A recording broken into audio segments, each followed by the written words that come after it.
Welcome to the Worker Power Hour with Randy Corrigan, a brand new show about labor and worker issues.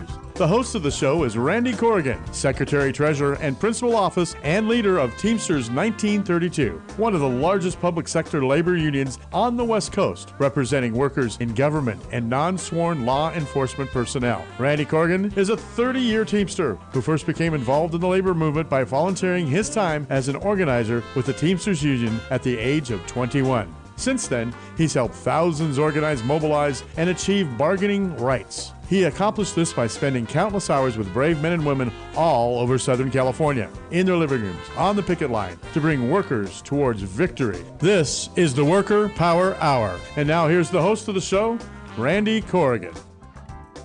Welcome to the Worker Power Hour, KCAA 106.5 FM, 1050 AM. Boy, Randy Corrigan here, longtime organizer, first-time radio show host. Here we go. We just got through the holidays, Frank. What do you think? How was it? Happy holidays to everybody listening. Frank's scrambling over there. He's kind of pushing buttons and stuff. I caught him by surprise. We made it through. I got sick on Christmas Eve. So many people did. Something's going around. But I'm all better now. And luckily, I was feeling good on Christmas morning, so I was able to go downstairs and get the rest of my family sick, apparently. So we ended up all getting it. But it was your fault. I think it was my niece was the first one. But you got to blame somebody. I got to blame somebody. It can't be me, right? Never take responsibility, right? Yeah, holidays were. Obviously we played reruns for a couple weeks. So happy holidays to everybody. Hope everybody had a great Christmas. I forgot to say something when we broke. Before we broke the week before Christmas, I forgot to remind everybody, Santa's a Teamster. Did you know that Really? Santa was a Teamster, Frank? I did not. Yeah, Santa's a Team. Think about it. He drives something, they're reindeer, and, horses, truck, vehicle, delivering something all over the world, right? That's a Teamster. Yeah. Actually, it's one of our favorite logos around Christmas, and actually, hopefully someone listening will remind me next year's. We got to get T-shirts made at the local that Santa's a Teamster, and there's a lot of I've seen great Santa's a Teamster T-shirts over my career, and I've forgotten to do that here recently, and hopefully someone reminds me next year to make sure we get those out. There's cool bumper stickers, but just think about it. He's delivering packages for a bunch of people. Well, thank you, Santa. Yeah, he's a Teamster. So hopefully everybody had a great holiday. It's been a couple weeks since I've done a show. Hopefully some of you listen to the reruns. If not, I get it. I understand. But we got an exciting show today. I got some news to report on. I've got a really good Teamster Advantage partners, not just a Teamster Advantage partner. On one level, the organization also helps us with a lot of voluntary benefits wrapped around our members. Hopefully she's going to be able to tell some pretty good stories about that partnership and how fruitful that partnership is, and how much it benefits the community and everything around us. But as always, I'd like to start off the show by talking about 3 Teamster jobs, because we want to make sure we thank a Teamster. And don't forget, this is KCAA 106.5 FM, 1050 AM. Those 3 Teamster jobs, shout out to Carlos Gonzalez. He usually does a pretty good job of propping these up for me and reminding me of these jobs. And this first one's really, really cool. I don't know if y'all go to Baker's here in the Inland Empire, but if you go to Baker's and you get spicy ketchup, Teamsters make that spicy ketchup. Most of your restaurant condiments if you go to these fast food places, you go to restaurants, you go into, and say you're going to go to dinner somewhere and they've got condiments on the table, ketchup, different brands of ketchup, Thousand Island type dressings, spicy ketchups and all that good stuff. Teamsters produce that. Actually in the production facilities. Most of those Teamsters are Teamsters out of Teamsters Local 630 in Ontario, California. There's a facility there that produces lots of different stuff in that space. And so next time you're at a restaurant, and next time you go to Baker's specifically, and you think about, and you get that spicy ketchup, a Teamster, thank that Teamster. Maybe not the person at Baker's, but in your head, thank a Teamster for making sure that spicy ketchup was good there, and make sure it was produced. That is also a reminder that when you go to a restaurant, almost all of the restaurant supply that comes into the restaurants, let's say your food service first, those are all Teamsters, U.S. Foods, Cisco, a number of other companies. Primarily U.S. Foods and Cisco are the two biggest ones. And so they bring in the food. They usually have all your chicken and your meats, and they work out a deal with whoever the company is. They have products themselves, and then they have some products that are made specifically for some of the larger chains. But those are Teamsters not only that deliver it, but those are Teamsters that handle it in the warehouse. And in a lot of cases, there are Teamsters that are actually producing the product itself before it gets to the distribution network. So a lot of your restaurant supplies are just on the food side, and also the chairs you sit in at a restaurant. There's a number of companies who represent Teamsters, produce that and or distribute it and handle it and make sure it's delivered. Your knives and your forks. One of the little local companies around here called Edward Don. Next time you're looking at a restaurant, look at the knives and the forks. You always see a name on it. I always look to see if it's one of our members, like from Edward Don or any of the companies. So Teamsters make sure that you have all that stuff, as well as in the back of the store, the restaurant, making sure that there's refrigerators, your ice machines, sinks, all that stuff. Restaurant supply companies. A lot of those restaurant supply companies are Teamsters, and that again. Thank a Teamster. They're making sure that you can go out to eat and have a good meal with your family. The next one, Santa Anita. Santa Anita Racetrack. We represent a lot of members at Santa Anita Racetrack.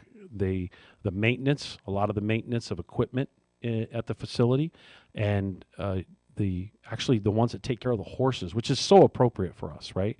Think about it. You look at our logo. The horses are still on our logo 100 years later. Here we are, still caring for horses. And, the Clydesdales. And for Budweiser, I know this is not on my list, but speaking of caring for horses, those are all Teamsters that actually handle the Clydesdale horses wherever they are housed, wherever they're transported to. It's a Teamster that drives them, and there are Teamsters that handle them and make sure that they're taken care of. Right? I don't know if anybody's ever seen those Clydesdales in person, but oh my God, they're massive. Kind of scary, such a big animal like that. And then the last one is so appropriate for the holiday season. Your spirits, wine, beer, most of anything you drink in Southern California, if it's beer, if it's wine, if it's some sort of mixer and stuff like a lot of your alcohol products are Teamsters that make it, Teamsters that brew it. Teamsters that handle it, Teamsters that deliver it to the locations, that obviously serve it up. And so, next time you're getting let's say you're getting a Bud Light or a Miller Lite or whatever at a bar, your favorite watering hole, that you think about a Teamster. Thank the Teamster that made sure that it was there. It's amazing how we touch every part of society, how we touch every part of your day. A lot of times people just don't realize that everywhere you look, there's a union member that's making sure that something got there. And so we just want to really, take into, we really want to pay attention and thank those Teamsters for doing it. Was it a surprise to you, Frank, for you to hear about Santa Anita? Yeah, I just keep surprising him. He puts his headphones down. That was a surprise to me. That was pretty cool to hear that they help take care of the horses. And I didn't. Did you have any beer or anything over the holidays? I don't drink actually, but okay. You can have non-alcoholic stuff. We do that too. But we do the soda. How's that? Did you have a soda? I had a Pepsi earlier today. Yeah, well, there you go. Teamsters made sure it was produced here. We don't actually deliver it in the Inland Empire, but we actually handle the distribution of it on the warehouse side. Oh, wow. Yeah, and the part of the production, a piece of the production. Awesome. Yeah, interesting, yeah. All right, well, let's move on to our next spot of the hour, and that is current labor news. Tesla. I don't know if anybody's been reading up on Tesla is deciding to lock horns in Sweden. That's not too smart. All those Nordics, they're crazy labor folks up there.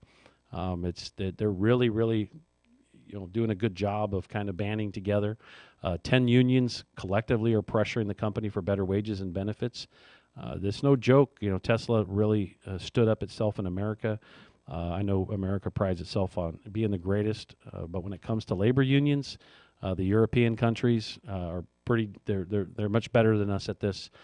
Much higher union density, and they have a tendency to smash pretty good on corporations when they act like Elon Musk does.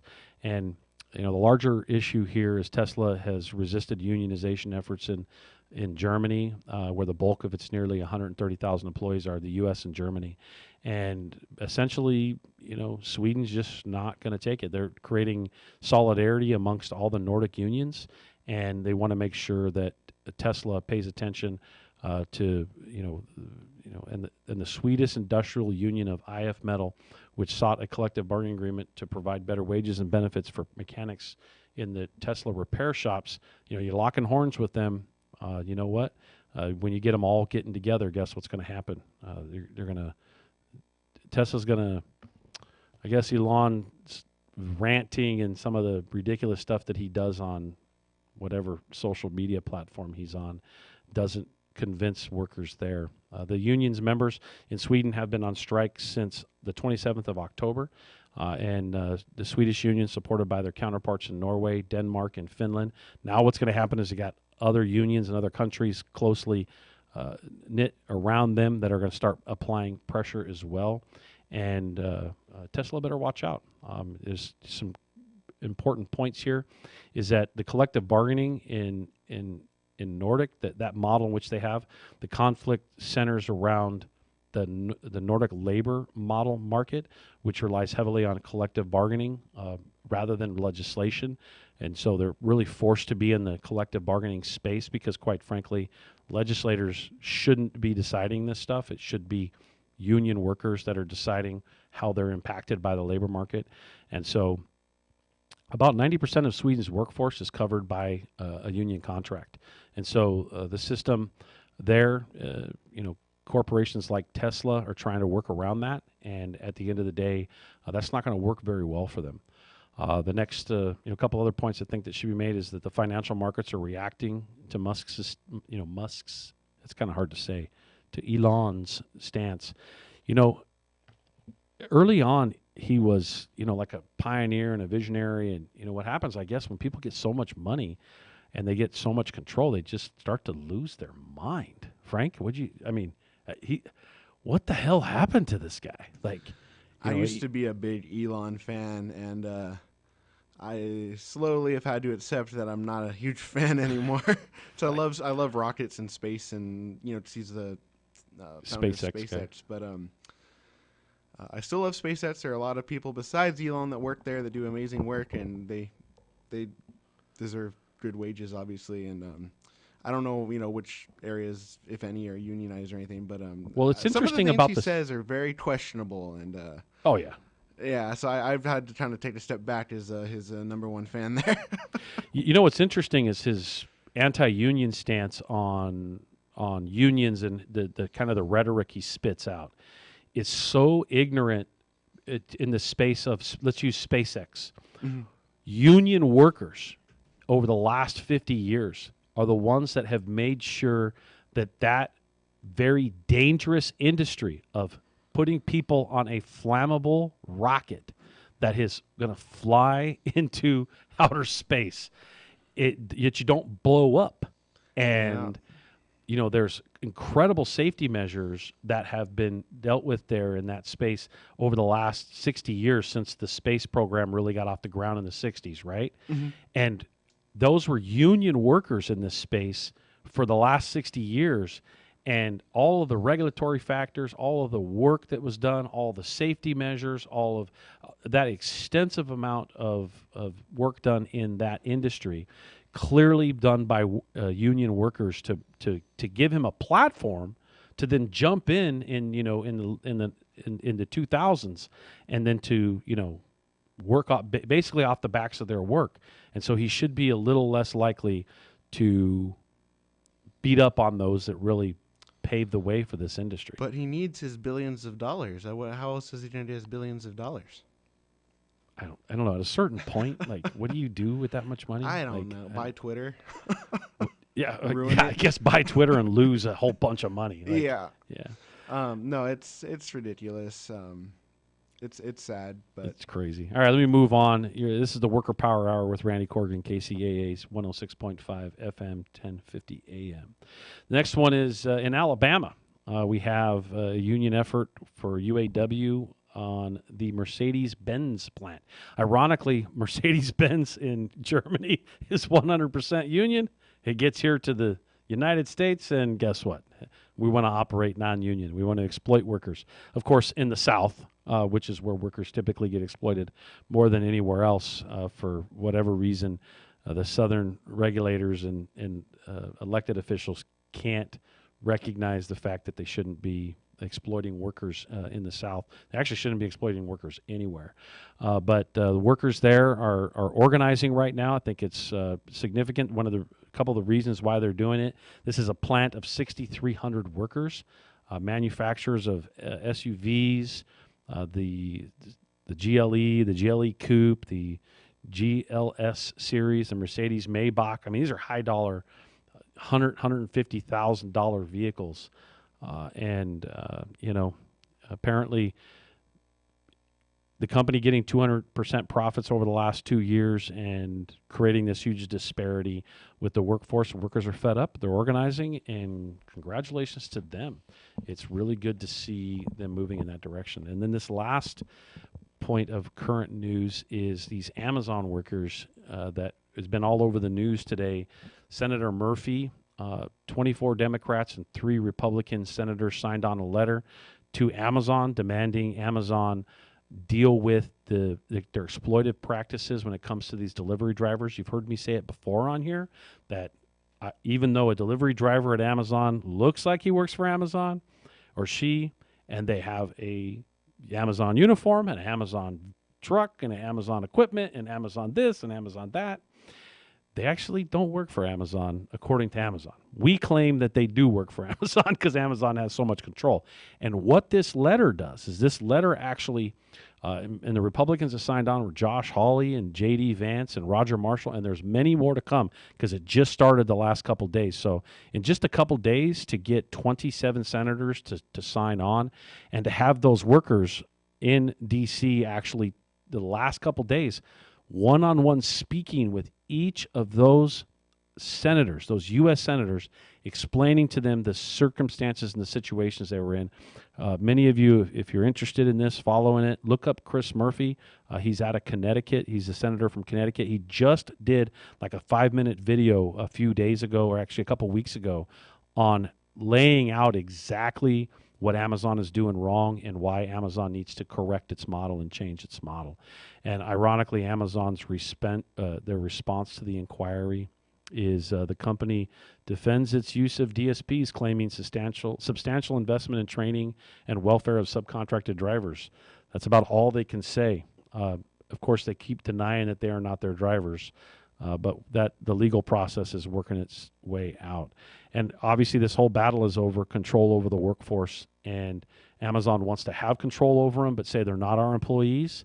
And as a matter of fact, if you listen to a previous show, we had one of those drivers on via, through the radio.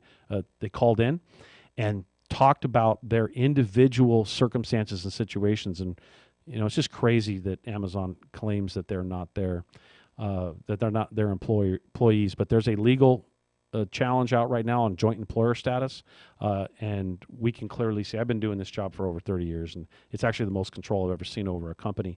I happen to be the guy that's in charge of this stuff nationally. I got 5 minutes, right, Frank? Well, guess what I'm going to do? I'm actually going to roll the break a little quicker. I'm not going to do it right this moment, but I'm going to roll just a little bit quicker, not right on the time, because apparently I have the ability to do that. I'm learning this talk show stuff. It's kind of cool. So I'm having a lot of fun. During the break, I actually talked to a lot of people about things they liked and they heard, and I've sent out, hey, what would you like to hear on the show? And what was cool is what I got the most feedback on was 2 things, is talking more about Amazon, which I can talk about Amazon all day. And the other was hearing more from the Teamster Advantage partners. And so as a result of that, what I'm going to try to do is try to have a Teamster Advantage partner on every single week, even if it's for a short period of time, even if it's just for 5 or so minutes. Now, we're going to have VBS on here for a little bit longer than that because they actually are integrated into other parts of our organization. But what we'll do is we'll go to break here. It's the Worker Power Hour. This is Randy Corrigan, longtime organizer, first-time radio show host. This is the Worker Power Hour, KCAA 106.5 FM, 1050 AM. See you on the other side of the break.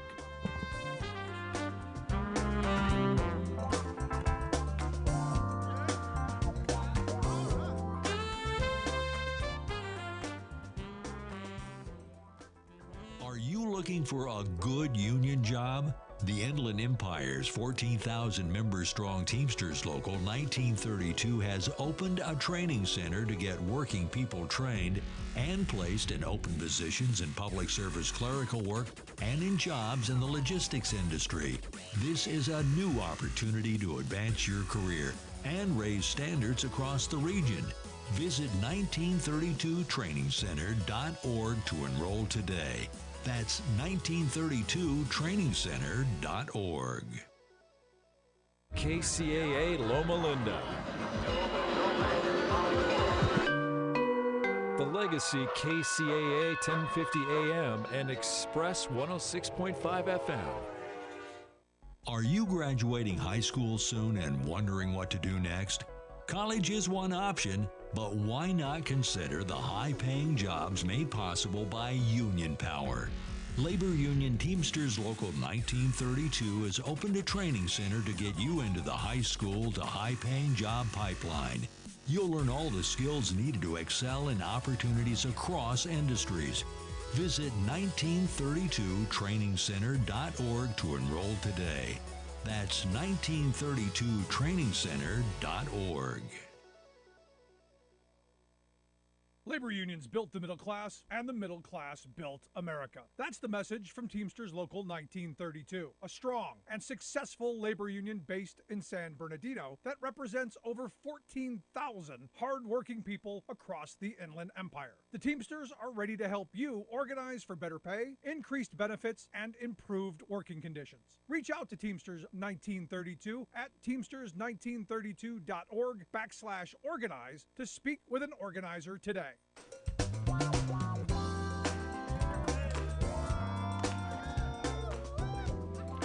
Welcome back to the Worker Power Hour, KCAA 106.5 FM, 1050 AM. We're back here. We have a guest with us. We have a Teamster Advantage partner. We have Megan Barrich with us with VBS. We really appreciate you coming on. What I'd like to do is, instead of stealing the show here and continuing to talk, people get to hear me talk all the time. Why don't you introduce yourself and what your business is here in the city of Redlands? Thank you so much, Randy. Thank you for having me on. And it's totally fine. You can steal the show. I don't usually need to talk that much. But so I have been doing insurance for 16 years in Redlands, group health, small, large groups, and individual. And then about 7 years ago, I started a company, and I got more into these supplemental-based products. So disability, critical illness, cancer, accident, things like that. I got into that space because how I looked at it is that these are products that are very underrated. They're things that people do need. And so we started kind of pushing to brokers and, pushing out into the community on these, how important these products are. We all know we need health insurance. We all know we need dental, vision, but insuring your paycheck is a huge thing I'm very passionate about. So that's kind of where we started from there. So I've been doing that for 7 years. I started VBS Insurance Agency, I believe 7 or 8 years ago. And we kind of been moving along since then. Yeah, I mean, give me just a real quick example. What does a supplemental benefit look like for people that aren't aware of it? Okay. Yeah. So let's do disability. Disability insurance. I'm disabled. Yeah. Yeah, a little bit, right? Right. Just a little. A lot of times, right? So disability insurance is a supplemental benefit that you do purchase, usually on a voluntary basis. It's run normally through groups, so businesses will sponsor these plans. And if something happens, should you go out for a mental illness, for you broke something, a car accident, God forbid, cancer, anything like that, we supplement your income. So when they go out, we call, you have an elimination period. You're off for 7 days. On the 8th day. So how much would that roughly, just, I know everybody's different, but like how much does somebody pay to have that insurance? So you're looking anywhere from, say, $15 a month up to maybe $48, $50 a month. A month. So that small amount would insure the rest of a substantial part of the rest of your paycheck. Correct. Yeah, correct. So supplementing either what state disability doesn't do, or in instances of the Teamsters, since you don't pay into, supplement what MetLife does not. Right. So this is important stuff, and I'll explain to you why. Over the course of my career, I've represented workers that get hurt, go off of work, and then they make good money, but when they're disabled, they're not making the same amount of money, and a lot of times they rush back to work. And so that rushing of back to work actually negatively affects someone's health. If they're not completely healthy when they get back to work, they're always making an economic decision to do it. And so a lot of times we're usually trying to bargain something in this space to try to make sure that when individuals have to take time off of work, that when they come back, it's not because of a negative economic impact. That is correct. And that's what happens. When you're stressing trying to get better, are you going to get better? No, you're most likely going to get worse. And the biggest thing is a financial hardship will be that first thing where you're like, you know what, it's okay. I'm just going to go back. I may not feel the best. And then the situation or the condition will get worse, and that could put you out even longer. So on an economic level, do Teamsters get a better deal than non-Teamsters? 1,000%. Yeah. So the rate 1,000% better. So 1,000%. It's 1,000% less. Yeah. It is very, very crazy on how much we did save the Teamsters when we put in these group products. So, from prior insurances, I mean, we're talking 1.2 million. I won't beat up on Colonial, but I won't say it. Right. I wasn't going to say it. My bad. Yeah. There you go. Oh, it's horrible. It was a horrible situation. And, things happen, and I'm in the industry, so I will not talk negative on certain things, but I will say that Colonial was a lot higher, but when we came in and started... In my perspective, they were completely overcharging these members. It was it was disturbing for me, and I really appreciate the work that your team did, because you went out there and built a program for us that brought down the same benefit significantly. Cut it in half, cut it by a third. Sometimes even it was 25%. The premium was cut down. Oh, absolutely. And, yeah. I mean, when we did the rollover and we were talking to the members, they could not believe how much they were saving. We would break it down. So we would say what. Some of them didn't even believe it. They thought it was not true, huh? Correct. Yep. And I remember those calls. Yep. But Randy, this can't be true. You're okay. We got this. We bargained it ahead of time. You're all right. But Randy, you have to think too. People don't like change, yes. Right? So, but all in all, it worked out. And when they really did see their paychecks had more that they could take home versus going to insurance, I think that really did help. And, it's guaranteed issue. So as we all know, a lot of us have pre-X's and things happen, and we shouldn't be denied for those services because of that. And being a Teamster, guess what? They weren't subject to a lot of that. Is that correct? Exactly. Guaranteed issue. Mm-hmm. And for those of you who've never run into that problem, and hopefully you never do have to run into that problem, being in one of our plans, you get the guaranteed issue. You don't get just because you had some pre-existing condition. Correct. Yep. Yeah, it's crazy. So how did we get connected? How did VBS and the Teamsters get connected? So through the Teamster Advantage program, I know Mark's sitting here. He's smiling. I was going to mention you, Mark. Don't worry. I was going to mention you. So and Mark, hopefully you sent your mom the link, because then she'll feel better that that I mentioned you. Mom, just letting you know I'm giving Mark props. No, absolutely. So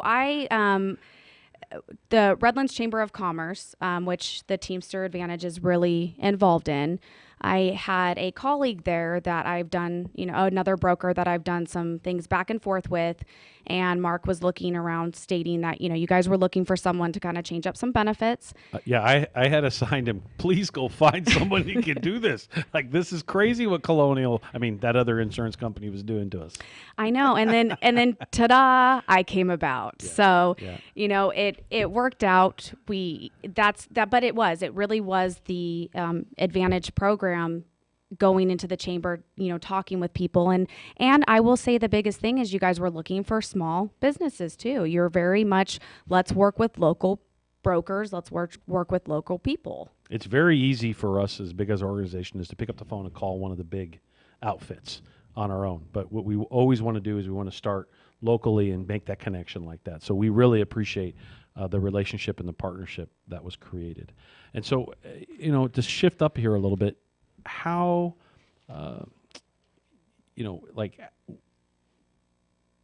how do you think the Teamster Advantage program helps Redlands and the community as a whole?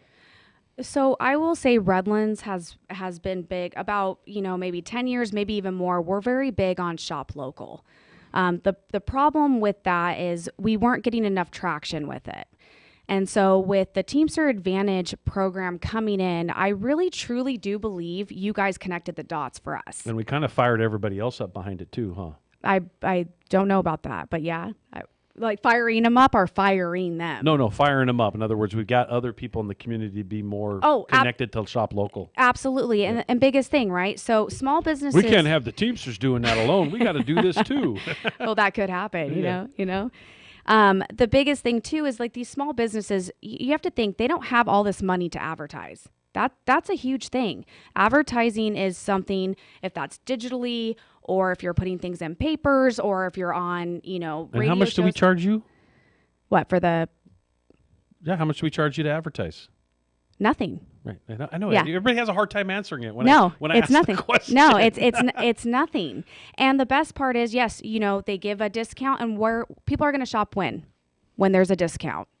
So you're bringing people into our local city, bringing up that revenue, and it's a win-win for everyone. You're getting a discount, you're shopping local, you're getting personal, you're getting out in the community. Let's put it that way too. State Street is great when you can go out and you can see people that you can run into. You're shopping local, you're not behind a computer going, okay, click here, click there. Not saying I've never done that, but you're going out and exactly, you're going out into the community and that's a big thing. So I think that the Teamster Advantage program really put what we were trying to do 10 years ago and really put it together full circle. Good, yeah. And what I really, one of my favorite aspects of it is the app that sends us push notifications multiple times a day and just reminds us, hey, shop local, or there's this or there's that. And it's just a good reminder, at least to all that are connected, to thousands upon thousands of people that are connected to the app, that, hey, make sure you shop local. So even if you don't go out into Redlands and participate with your business, it's just a constant reminder to be paying attention to that before, going to the big W, Walmart, or, Amazon or whatever else it is. I get it. Sometimes people do all that, but if you pay attention and you try to focus on that first, it's really going to make a big difference for these small businesses. Absolutely. And I think that it has. They're still in business. So here's one of my favorite questions for you. I teed this one up and hopefully you're well prepared for it. What have you learned about unions since the partnership? I mean, has it really changed your perspective about unions? Okay, how am I going to answer this without offending anyone? I did not have the best outlook on unions prior to. I didn't. Well, you won't offend me. Right. No, and let me. Other people listening might be offended. No, right? and I'm going to tell you why. I didn't know enough, right? So what do we say? That ignorance, if you don't know something, you really can't judge it, right? Until you get all the information, you truly cannot judge how an organization works. I will point on the things that I have learned is how much time you guys put in to the community. And I'll start with more of your members. It's crazy to me, and I saw this a lot this last open enrollment period that we had, how many hours you guys put in to create a better work environment for these members. I was actually impressed. And when the contract dropped, I was like, how is this even possible? Like, and I really meant that. I'm like, I don't understand how they could go and get something that good. They spent all that time, all that energy for someone else. It really was something where we put others above self. And that's one thing I found in the union community is you guys are a family. You guys are loyal. You guys are a family. It's all about, helping others. And you don't see it very often. It's always on what's the profit? What can we do for ourselves? But you know what? Screw everyone else. And that comes down to. Can we say that? Oh, Can we say sorry. that? Oh. We're good? Okay, Frank. Oh, Frank will my bad. bleep you if you Okay, say something perfect. wrong. No, I won't do that. I'm actually pretty good for as foul mouth as I have. I haven't messed up yet. You haven't been bleeped out. Well, Right. I forgot about that. So, Yeah. I mean, I'll watch That's that. good. on That the means aspect, that means you're just kind of going with the flow. Yeah, no. Yeah, absolutely. So I really appreciate you pointing these things out. So in other words, the negative narrative out there about unions is what you had been indoctrinated with, or it just kind of it's what your knowledge was. And now that you work closely with some people on the staff, and you work closely with the organization, and you work most importantly closely with these members, right, with union workers, helping them every single day, and with the supplemental benefits and all the other things. Like, what really stands out to you in that, and what you've learned, and the contrast, and why the general public has got the wrong view? I think the general public has a wrong view because it's always like, oh no, unions are out to get the employer. They're not looking. We want the employer to do okay. Right. Because they need to have a job. But okay, let's go on the flip side. You guys are starting local businesses, right? Those are employers Yes, doing local true, good businesses. point. So you have that both sides of things, but people have to understand the working class, the workers, if it wasn't for those workers, would the employers actually have that? Are they going to go out and do those jobs?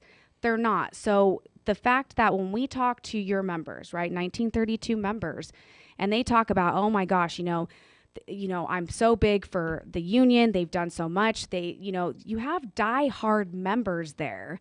And I honestly thought I wouldn't have seen that. It would be like a normal thing. This is what we're a part of. This is what you do. You become a union member. A transactional relationship. Exactly. That's versus it being embedded in something bigger. Exactly. Yeah. And these members are in awe of what they get.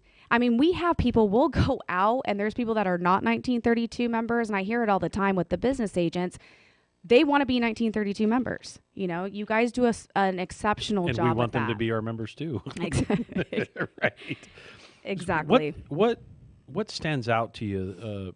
Do you have a story or two? What are things?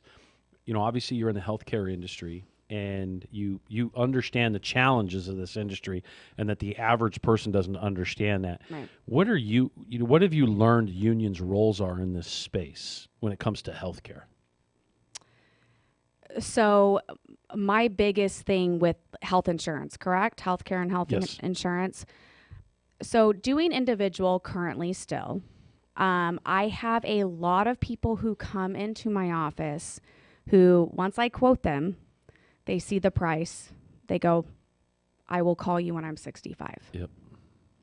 So retirement, Crazy. it's so bad. It's almost gotten to the point where I don't enjoy the individual side of health insurance anymore, because you're constantly giving something that's, these are And more. what the individual side means is when somebody is coming in Correct. on the open market and saying, hey, I just, I'm an independent business owner Correct. or whatever it is that I am, I need health care. That's individual. And there's a difference between individual and group. Group is something that we do, clearly, because we got a big group of people. Correct. So someone leaving a group plan, let's kind of start there. Someone leaving a group plan has an option to COBRA, right, where they can continue their group plan, but paid at 100%, so it is still high. Put it this way, I have never encouraged people to take COBRA more in the last 5-6 years than I do. Literally, I tell them take the COBRA, because the individual, if I go and shop it out in the individual market, directly to Blue Shield, directly to Kaiser, they are going to pay 20% more. At least. At least. And you get into the better plans, it gets even higher. Correct? Exactly. It would be a mortgage. Yeah. And so how about retirement vehicles and stuff like that? What have you viewed as far as, because what happens is the older people get, the more they need health care. And I find it ironic As a matter of fact, somebody had suggested for me to do a show on retiree healthcare and why there has been this movement. It's corporate America that's done it, but there's movement to kind of eliminate retiree healthcare or early retirement healthcare or good supplemental benefits around Medicare. So not just pre-65. Some may say, why would you can't retire till 65?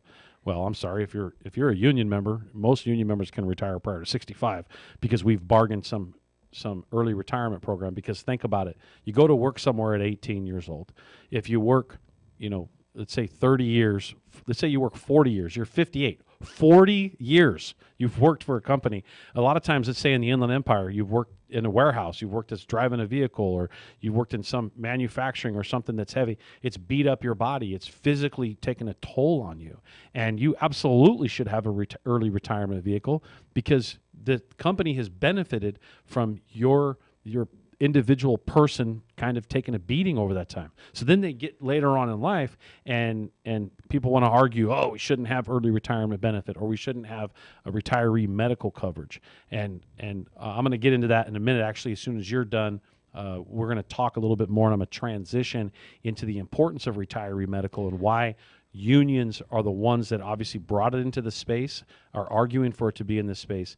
But what is your view on that, and what have you learned in the last few years on that subject? So that is actually one thing I learned going into working with the union is I actually had no clue that unions could even implement something like that. I really did think that it was something that you signed in your contract for when you retired with a larger company. Obviously, if it's smaller, you don't have it. So me personally is my most favorite thing that this union has done because I'm on that side to where I see that there is no way someone at 60 or 62 or 63 trying to find benefits prior to Medicare. Exactly. It's almost impossible. It really is almost impossible. They will take the extra 2 years, and why should someone have to wait to retire when they've worked so hard? Why not enjoy retirement? Enjoy the fruits of their labor. Yeah, it's crazy. How that is really, I got Mark over here flagging me on the Worker Power Hour. It's the Worker Power Hour, 106.5 FM, 1050 AM. So he keeps making sure, hey, Randy, you got to say this. Anyway, but yeah, the retiree medical, corporations to win this, to win, essentially what I mean by that is to make it sound like it's a bad thing and to take a position to not pay for it. So then as the larger corporations don't do it, then clearly smaller businesses can't because of competitive disadvantage. And then now it's priced itself, what some would say, out of the market. Mm-hmm. And we have to bring this back. And that's obviously what we do in the union is we make sure when we're bargaining that's one of the subjects that we bargain for and we talk about. And you've actually been helping with our benefits long enough to see the transformation. In other words, to see prior to having a retiree medical component to now having a retiree medical component. And so you get two contrasts. Mm-hmm. Actually, you get a contrast of being a union member, of going from having it to not having it to having it. And then you see another contrast of a union member having it and then a non-union member not having it. What do you got to say about that? It's completely, it would be a night and day thing. You have this, you did the retirement kind of launching the retiree program and things like that. And hearing these members get up and say, I am so, and sharing what they're going to do. That was, I think, the best part for me, right? We're going to go, I'm going to spend. You were at the event we had, right? Correct. Oh, yeah. That's right. Okay. Correct. So hearing their stories, it warmed my heart because I'm sitting here going, wow, you would not have been able to do this without this. You wouldn't have. So think about all these people that are listening or future people that may listen to this show. And they're, driving or working in a warehouse, they're non-union, and they're thinking, what do you mean retiree healthcare? Like I've never even heard that phrase. No. How coming from the insurance industry, how important is it somewhere between the age of 55 and 65? It's probably, I think, one of the most important things. It is the most important thing in my mind besides food. Correct, because that's what it comes down to. Do I take my health insurance or do I eat? On some cases, there are a lot of people who are on such tight incomes that that's what they do. And a lot of them, I will say, will go without health insurance. And that's a whole different rabbit hole. So let's back up to that one. You said someone comes in, buys an individual plan, they look at the cost, and they're kind of looking at going, okay, they're making an economic decision now on their future health, correct? Correct. And so what they do is they go, okay, well, this plan costs this plan costs that, and I'm going to take the lower cost plan on the premium side, which usually turns into more costs where, Megan? When they start using the plan. Like? Let's say with someone goes with a bronze. That's the lowest, highest deductible that you can get. They go in to get lab work done. They're going to pay $230 for that, and that's at the negotiated rate. Versus if you had a good group plan, and you're, let's say, a Teamster, you go in and you're going to pay probably nothing on the plans you guys negotiate. You should be in control of your own health care. You should be in control of your own retirement. We know what decisions people are going to make. That's why they should be union. They should have union contracts, and there should be a more stabilized environment around healthcare, because what happens is they choose the cheaper plan, and then what happens is they run into an economic catastrophe when something happens. It isn't like if you need a different car, you just go down to the dealership and buy a new car that day. If I get hurt and I don't have good insurance, and then I go into the hospital, I can't pick up the phone and say, hey, up my insurance. No. Matter of fact, you literally can't do that, correct? Not at all. That would be like getting in a car accident, right, and saying, I need it to change. Well, but that happens all the time. They actually look at you and say, oh, does this person have health care? And then they may reroute you somewhere else, right? No. No, if you get in a car accident and if you don't have health care versus it's going to... Oh, yeah, then the ambulance is going to decide where to go. Exactly. That is different. Yes, you are right about that. Yeah. That's crazy. Yeah, that is true. Now, our members, by and large, don't... We got 10 minutes or 5? 7. Got it. Our members, by and large, don't experience this. Teamster members, union members don't experience what we're talking about right now, because most of that stuff is all bargained in the group plan, right? Absolutely. And so the average person on the the average non-union worker is trying to figure it out. I can't count how many times I've had a worker that says, "Oh, my company provides me great health care," and the first thing I tell them is, "Give me the SPD." And for those who don't know what SPD is, it's a summary plan description. Yeah. And they give me the SPD, and I look at the SPD, and I go, "Oh boy, well, have you ever had this happen, that happen, this happen, that happen?" They go, No. I said, "Well, now you never tested your insurance, so you don't know." And what you did is you actually bought bargain, or your employer is providing bargain basement sort of benefits. And what we do in the union is when we're bargaining is we can't always do the top premium, best of everything, but man, we always try to keep it up in that top tier. And it's hard because it's very expensive to keep it up in that top tier, but there's a lot of work that goes into it. And you're in an industry where you actually get to see a direct contrast. Oh, 100%. I mean, going to the new hire orientations, really getting more into your medical plan, the medical trust plan. The first time I looked at it, I went, what?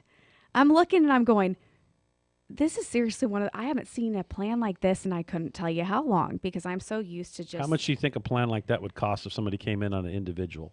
If they offered it, you're looking at, well, give me an age. Give me an age. Just throw out an age for me. I don't know. 35. Somebody 35 years old.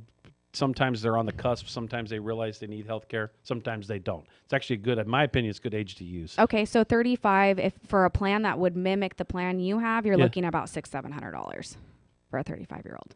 Wow. I got 5 minutes. All right. All right. So anything else you want to add?